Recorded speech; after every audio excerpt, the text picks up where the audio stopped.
Semangat sehat teman-teman semua, pencinta perspektif Haris Turono. Kembali kami bertemu dan menyapa di ruang dimanapun teman-teman, para sahabat, para sedulur, para batir berada.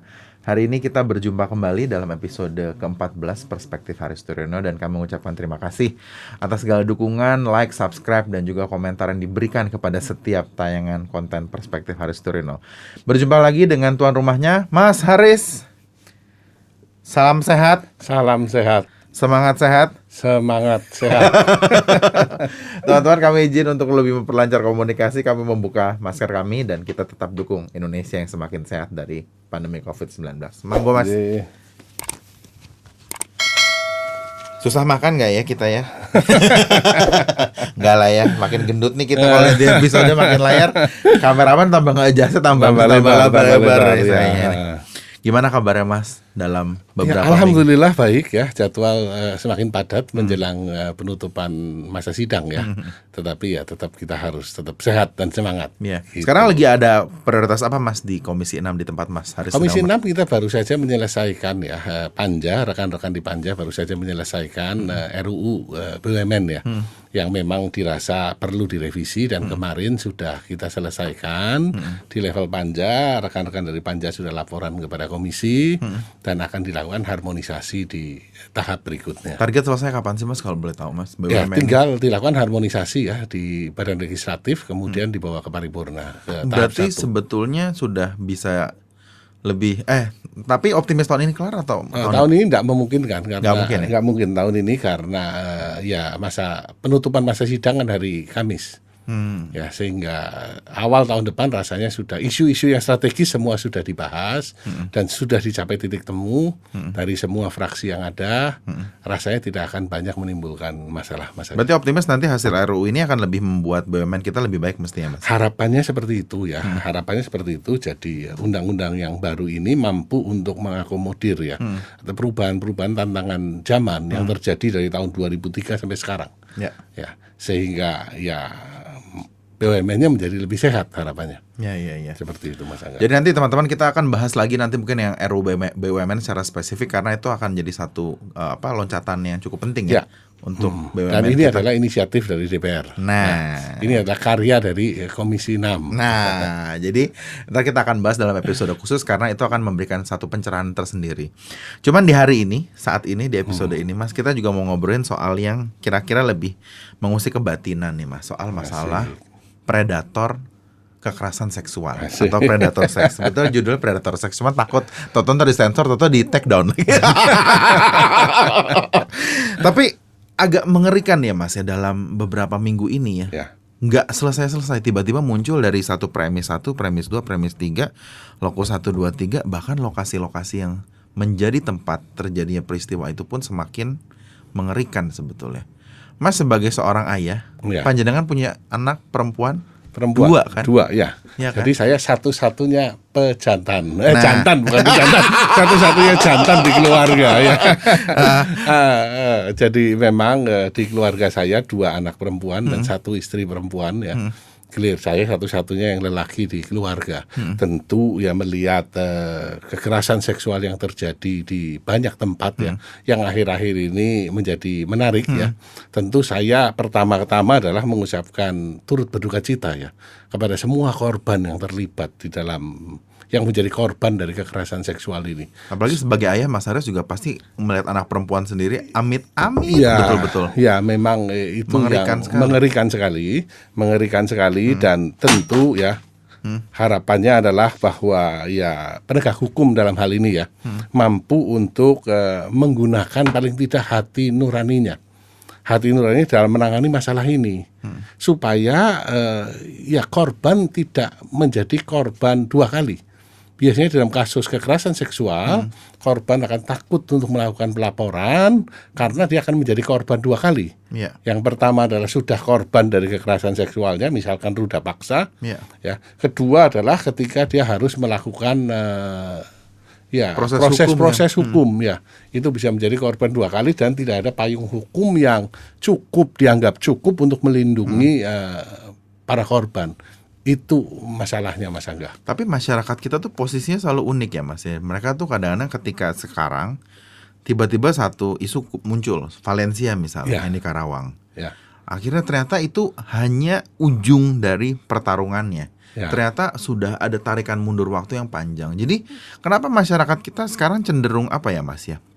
Hanya nunggu momentum gitu. Tidak menjadikan satu ini sebuah pemikiran yang sifatnya kalau tetangga kita dianiaya sama salah satu anggota keluarga, baik itu di korbannya perempuan ataupun laki-laki, harusnya memang sudah harus mekanismenya harus jalan. Iya, itu yang kasus Valencia itu menarik ya Mas Angga ya. Istri ngomelin suaminya yang mabuk. Frame-nya seperti itu kan ya. Itu istri ngomelin suaminya yang mabuk dan kemudian ditersangkakan. Ya, bahkan awalnya oleh jaksa penuntut umum itu dituntut 1 tahun penjara. Ya, tapi kemudian ketika kasus ini merebak ya banyak kemudian muncul ya orang-orang yang mendukung tindakan dari Valencia ini. Akhirnya jaksa agung melakukan intervensi ya dan menuntut bebas. Dan 2 minggu yang lalu akhirnya memang diputus bebas Mas Angga. Dan temannya Mas Haris di Komisi 6 juga ndampingin tuh kalau nggak salah Mbak Iya, Rike. Iya, Mbak Oneng. Mbak Oneng. Nah. Jadi kita nyapa juga nih Mbak Oneng yang sudah, atau Mbak Rike Diah Pitaloka yang sudah mendukung Valencia juga dalam advokasi untuk mendapatkan keadilan. Jadi ini juga satu situasi yang cukup menarik ya Mas. Jadi sebetulnya Mas setuju nggak sih sebetulnya ini fenomena gunung es sebetulnya masalah kekerasan seksual ini? Memang seperti itu. Kasusnya semakin banyak dan apalagi dengan adanya kebebasan berpendapat di media sosial ya. Sehingga kasus-kasus yang kecil juga bisa terpantau.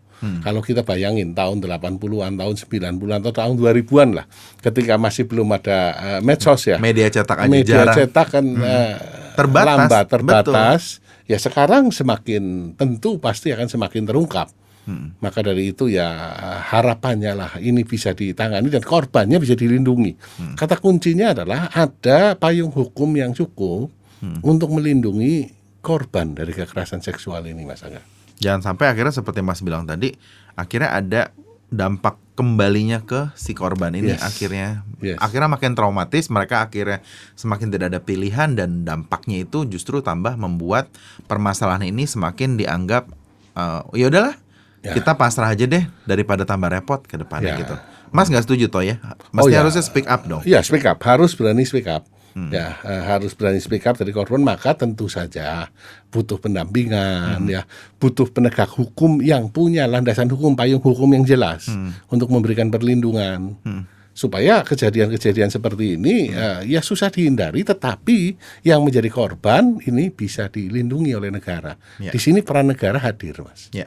Nah, satu lagi nih Mas, bahwa terminologi oknum gitu. Oknum. Nah, karena kan kita kemarin melihat ada anak perempuan tuh sampai bunuh diri karena dia tidak mampu melawan. Melawan bahwa tembok kekuasaannya besar. Katanya ayahnya adalah anggota legislatif daerah tingkat 2. DPRD. Kemudian pacarnya itu katanya anggota satu institusi kepolisian yang aktif.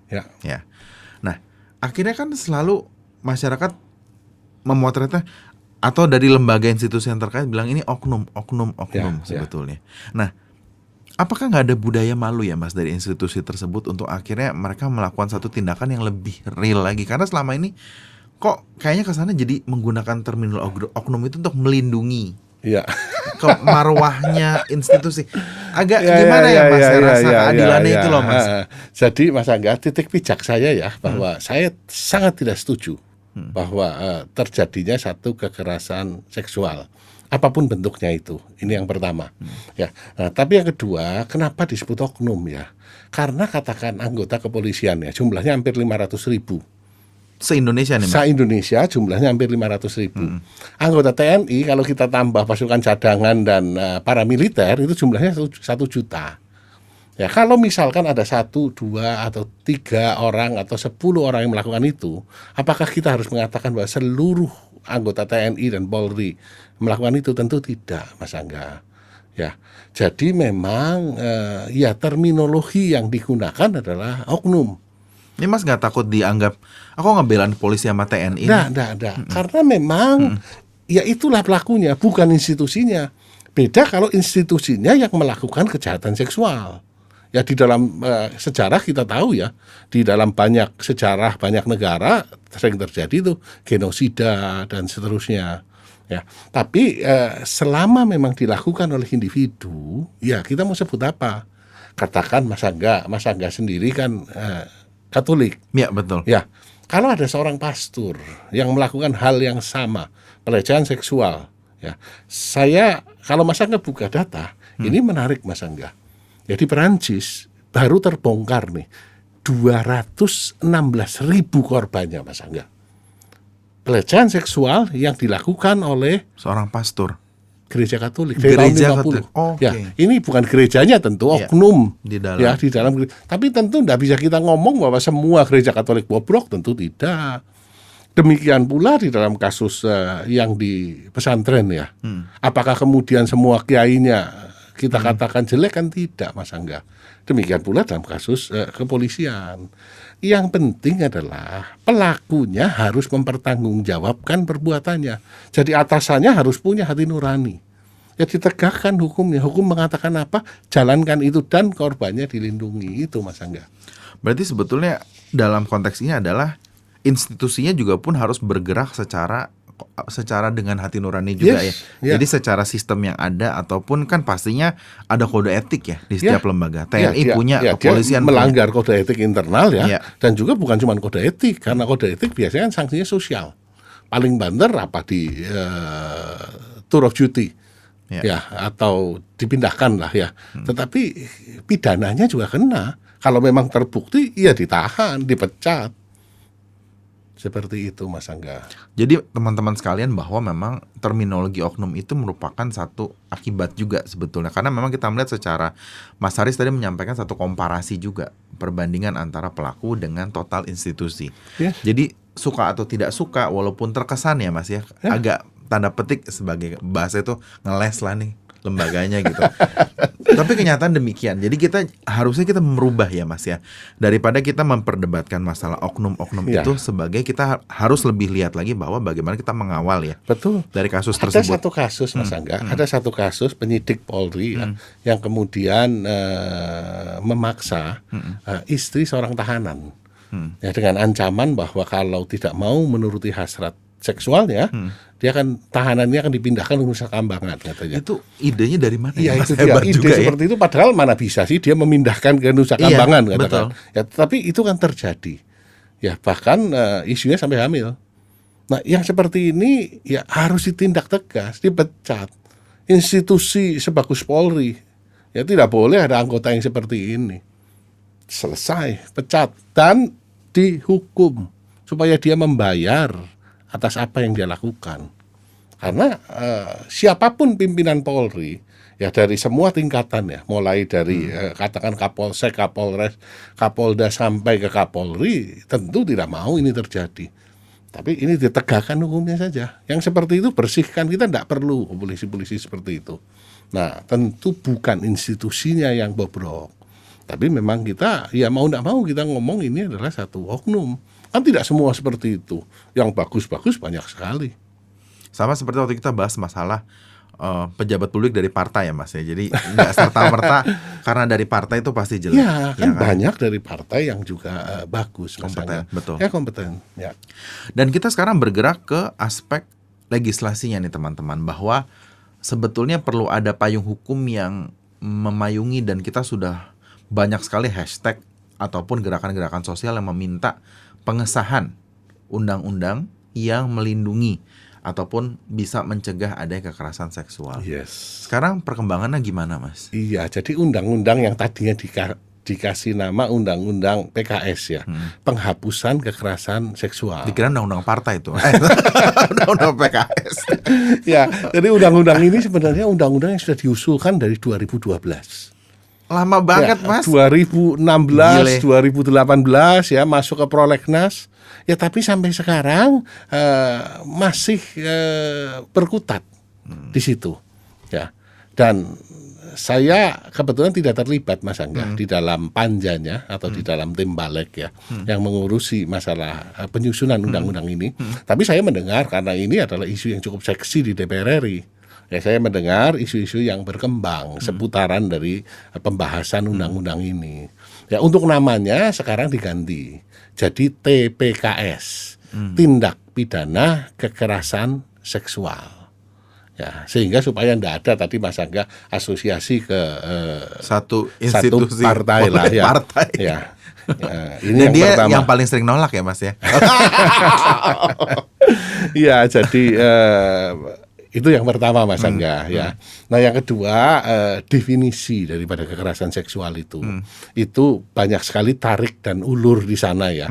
Yang tadinya usulan dari masyarakat sipil merumuskan ada 9 jenis kekerasan seksual. Saya dengar dari Balik sekarang sudah disepakati 5, yaitu mengenai pelecehan seksual, pemaksaan memakai alat kontrasepsi, pemaksaan hubungan seksual, eksploitasi seksual, dan tindak pidana kekerasan seksual yang disertai dengan perbuatan tindak pidana yang lain. Itu di sisi itu. Jadi belum semua fraksi memang sepakat. Ya, sebagian menginginkan ini dipercepat prosesnya. Ya, sebagian lagi ngomong kita harus hati-hati dalam membahas pasal per pasal. Ya, yang paling disoroti adalah ya, kenapa ini hanya bicara soal kekerasan seksual saja, tetapi kan hal yang lain harus dibahas. Misalkan ya tentang seks di luar nikah, penyimpangan seksual seperti LGBT, ini tidak dibahas di undang-undang ini. Nah, ini yang menjadi keberatan dari sebagian orang. Ya, nah tetapi ya ini kan sebenarnya sudah dibahas di KUHP. Sehingga sudah diakomodir di KUHP, ya ini kan sebagai leg spesialis undang-undang tindak pidana kekerasan seksual ya tidak mengulang hal yang sama. Nah, ini menjadi menarik Mas Angga. Tapi kalau posisi PDI Perjuangan sendiri, nah, itu yang clear, penting gimana tuh Mas? Clear Mas Angga. Jelas kita mendukung ya pembahasan RUU tindak pidana kekerasan seksual agar segera bisa untuk disahkan. Kita juga menggalang ya dengan rekan-rekan dari fraksi yang lain agar undang-undang ini mampu memberikan payung hukum, perlindungan bagi korban. Ya, sehingga ya korban bersedia berani untuk melaporkan kalau mengalami kasus kekerasan seksual. Seperti itu. Tentu harapan besar ya Mas, lagi sekarang Ketua DPR kan Ibu Puan Maharani juga seorang perempuan gitu ya. Sebetulnya kita melihat perspektif gender ini masih jadi satu warna yang sangat-sangat dominan dalam kekerasan seksual, terutama dalam korban. Si korban, walaupun kita tidak memungkiri gender yang lain, laki-laki pun kadang-kadang bisa juga menjadi korban kekerasan saya misalnya seksual, gitu, ya walaupun kan? yang mungkin yang mau mencoba melecehkan saya pun mikir ya. Karena udah nggak ada lagi yang bisa dilecehkan. Karena udah gampang Mas Angga. Jadi pikir kelas berat perlu forklift sama traktor gitu, mesti pakai lori.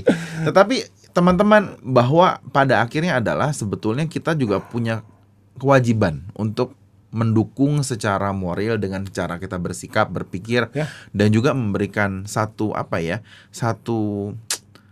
sikap yang jelas gitu, bahwa kita semua, siapapun kita, masyarakat yang di kantor, yang di tempat ibadah, yang di sekolah-sekolah, institusi manapun, kita bisa bersikap. Di universitas misalnya, kita juga bisa jadi pelopor. Permendikbud itu yang dikeluarkan itu. Nah, pindah lagi nih, langsung pindah nih. Ya, ini menarik Mas Angga ya. Jadi kan Mas Menteri ya mengeluarkan Permendikbud nomor 30 tahun 2001. Ya. Dan yang menarik adalah ini berangkat dari satu penelitian yang dilakukan oleh Departemen Pendidikan dan Kebudayaan dan Teknologi ya. Melakukan survei dan ketemu angka yang sangat mengejutkan. 77% ya, respondennya adalah dosen nih. Dosen mengakui adanya kekerasan seksual di universitasnya. 77%. Dan 63% diantaranya korban tidak melaporkan. Kenapa? Takut namanya tercemar, tidak ada payung hukum. Retaliasi juga terhadap proses pendidikan. Ini kan jadi menarik. Ya, kalau Mas Angga lihat ya apa yang diungkap oleh Tempo dengan judul wabah predator seks di akhir November itu, Mas Angga akan kaget karena ini terjadi di universitas besar. Ya, mungkin buka sendiri saja karena nanti mendiskreditkan. Ya, tapi diungkap dengan clear siapa nama orang yang dituduh menjadi pelakunya. Ya, diungkap oleh Tempo saat itu. Bahkan yang mengejutkan lagi Mas Angga, katanya ada anggota DPR RI. Teman Mas loh itu. Ya, yang salah satu wujud kekerasan seksualnya dilakukan di gedung DPR RI. Menurut Tempo ya, sejauh mana validitasnya, ya ini akan menjadi hal yang menarik untuk ditelusuri lebih lanjut. Saya hanya menggunakan majalah ini untuk mengungkap ya, bahwa ini terjadi. Ya, maka dari itu, ya ini kan perlu nih. Berangkat dari keprihatinan itu, Mendikbud mengeluarkan itu. Ya, Permendikbud yang seperti itu, tapi kan kita tahu ya, penolakan muncul cukup besar sekali dari banyak pihak. Ya, padahal kalau kita lihat ya, judulnya adalah pencegahan dan penanganan kekerasan seksual di lingkungan perguruan tinggi. Ini lebih spesifik lagi ya Mas? Ya, ini untuk mencegah dan menangani. Tetapi yang disoroti adalah di pasal 5 ayat 2 huruf B yang mengatakan bahwa memperlihatkan alat kelamin dengan sengaja tanpa persetujuan korban. Ini salah satu definisi dari kekerasan seksual. Ada 3 kata, tanpa persetujuan korban. Nah, ini yang ditafsirkan oleh sebagian orang, berarti kalau dengan persetujuan korban tidak terjadi kekerasan seksual. Atau sebagian korban bahkan lebih loncat lagi dengan mengatakan berarti Permendikbud ini dianggap melegalkan hubungan seksual di luar nikah. Loh, seks bebas di kampus diizinkan. Tentu tidak ada sedikit pun spirit daripada Permendikbud ini untuk lari ke sana. Dari judulnya saja jelas sekali. Nah, ini Mas Angga. Ya. Dan memang sebagian ngeles ya. Ngeles bahwa kalau hubungan sudah dekat kan bisa cipika-cipiki, itu nomor 1. Yang nomor 2, tidak ada pemaksaan katanya. Ya, tidak ada pemaksaan. Suka sama suka. Nah, ini ya enggak tahu, nanti biar hukum saja yang membuktikan tentang hal ini. Tapi yang jelas ada relasi kuasa yang berbeda antara dosen dengan mahasiswa. Saya sudah jadi dosen dari tahun 98. Tentu di dalam ruang-ruang pendidikan, di kelas, di kampus, ya kekuasaan saya lebih tinggi dibandingkan. Lebih nakutin lah Mas. Kalau ketemu dosen takut nilai jelek. Kalau saya minimal ya. Itu yang terjadi Mas Angga ya. Jadi ada beda relasi kuasa kan. Dan kalau relasi kuasa kemudian disalahgunakan ya, nah ini akan menimbulkan satu masalah. Jadi sebenarnya Permendikbud yang ditolak ini ya, memang ada beberapa lah, diakui juga oleh Mas Menteri, ada beberapa yang harus disempurnakan. Mas Menteri sudah banyak keliling ke banyak tokoh-tokoh agama ya, untuk mendapatkan dukungan dan masukan tentunya. Dan masukan ya, supaya memang bisa dilakukan perbaikan. Nah, tetapi spiritnya kan memberikan perlindungan ya, supaya korban ya tidak menderita 2 kali dan berani untuk mengungkapkan hal seperti ini kan kudu di. Dan pada akhirnya sebetulnya kita berharap universitas sebagai tempat orang mengenyam ilmu, menimba ilmu harusnya menjadi satu tempat yang aman ya. Itu kan agak jadi miris ya Mas. Saya juga tadi Mas menyampaikan 77% dan 63%-nya tidak mengaku. Itu agak miris sebetulnya. Kesadaran mereka terhadap hak mereka sebagai orang yang terdidik dan sampai ke pendidikan tinggi itu kan mereka sadar bahwa mereka sebetulnya punya hak gitu. Tetapi budaya kita yang menyatakan udahlah jangan jadi aib keluarga atau apa, itu akan menjadi satu. Itu yang memang dasar dikeluarkannya Permendikbud ini. Ya, tapi kemudian muncul banyak penolakan. Ya, seperti itu Mas Ang. Jadi memang teman-teman para pencinta perspektif Haris Turino kita melihat isunya ini kompleks sekali dan dilalah kok dalam beberapa mungkin 1-2 bulan belakangan ini menjadi semacam kayak momentum untuk membuka ya satu kotak Pandora yang sebetulnya mungkin selama ini para pihak nggak menyadari juga bahwa masalah ini adalah sangat-sangat nyata dan sangat besar.